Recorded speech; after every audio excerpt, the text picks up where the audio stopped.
नमस्कार, राजनीतिक खबरों के सबसे दिलचस्प ठिकाने में मैं रूपेश मिश्रा आप सभी का स्वागत करता हूं। सचिन पायलट और वसुंधरा राजे के हालात अब एक जैसे हो गए हैं। जैसे हालात कांग्रेस पार्टी में सचिन पायलट के हैं, वैसे ही हालात भारतीय जनता पार्टी में वसुंधरा राजे के हैं। लेकिन इसी बीच बड़ा सवाल यह है कि क्या सचिन पायलट के नक्शे कदम पर वसुंधरा राजे भी चल पड़ेंगी, क्योंकि वसुंधरा राजे की चुप्पी बहुत कुछ कह रही है। और बड़ी बात यह है कि पार्टी के प्रदेश नेतृत्व के जितने आला नेता हैं वो भी वसुंधरा की चुप्पी पर मौन साधे हुए हैं। कोई भी नेता कुछ भी कहने पर खुले तौर पर इंकार कर रहा है। क्या है इसके पीछे का माजरा, देखिए इस हमारी खास रिपोर्ट में। राजस्थान में चल रही सियासी नूरा कुश्ती के बीच पूर्व मुख्यमंत्री वसुंधरा राजे की चुप्पी अब रहस्य बन चुकी है। हैरानी की बात यह है कि पूर्व मुख्यमंत्री वसुंधरा राजे ने इस पूरे मामले में अब तक सिर्फ एक ट्वीट किया है और उसके जरिए इतना ही कहा है कि राज्य की जनता त्रस्त है। इसके अलावा उन्होंने कुछ भी नहीं कहा है।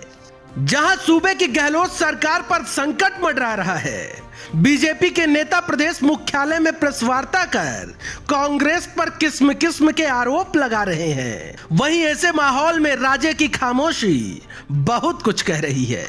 गौरतलब है कि एनडीए के सदस्य और राष्ट्रीय लोकतांत्रिक पार्टी के सांसद हनुमान बेनीवाल ने तो खुलेआम प्रेस कॉन्फ्रेंस कर वसुंधरा राजे और अशोक गहलोत को मिले होने का आरोप लगाते हुए कहा था कि वसुंधरा राजे अशोक गहलोत की सरकार बचा रही हैं। हालांकि इस मामले में हनुमान बेनीवाल को चुप रहने की नसीहत दी गई, मगर जिस तरह से बीजेपी ने हनुमान बेनीवाल पर पलटवार नहीं किया, उसे देखते हुए साफ लगता है कि वसुंधरा राजे अब बीजेपी की सचिन पायलट बन चुकी हैं। वहीं दूसरी ओर खबर यह भी है कि बीजेपी को डर सता रहा है कि अगर कांग्रेस के 2 विधायक कम हुए तो हो सकता है कि कैलाश मेघवाल और प्रताप सिंह के जरिए क्रॉस वोटिंग कराई जाए ताकि गहलोत सरकार बच सके। मगर अभी वसुंधरा से बात करने की हिम्मत कोई नहीं जुटा पा रहा है। यही वजह है कि वसुंधरा राजे अभी बीजेपी की कोई भी बैठक तक में शिरकत नहीं कर रही हैं। राजनीतिक गलियारे में यहां तक कहा जा रहा है कि जो हालात कांग्रेस में सचिन पायलट की है, वही हालात वसुंधरा राजे की बीजेपी में हो गई है। लिहाजा दोनों ही अपनी पार्टी के खिलाफ हो गए हैं। खैर, वसुंधरा राजे की खामोशी पर सवाल उठना लाजमी है, क्योंकि जब प्रदेश की सियासत परवान पर हो तो ऐसे कद्दावर नेता की चुप्पी पर चर्चाएं तो होंगी ही। Bureau report, the fact India.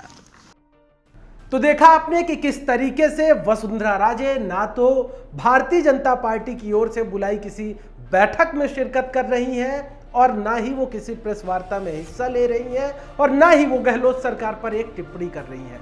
जाहिर तौर पर कई सवाल भी खड़े हो रहे हैं इस पर और कई तरह के राजनीतिक कयास भी लगाए जा रहे हैं। लेकिन यहाँ पे देखना ये होगा कि आखिर वसुंधरा राजे अपने पत्ते कब खोलती हैं। वही खबर ये भी है कि वसुंधरा खेमा इस पूरे मामले पर अंदर खेमे पूर्ण रूप से सक्रिय है।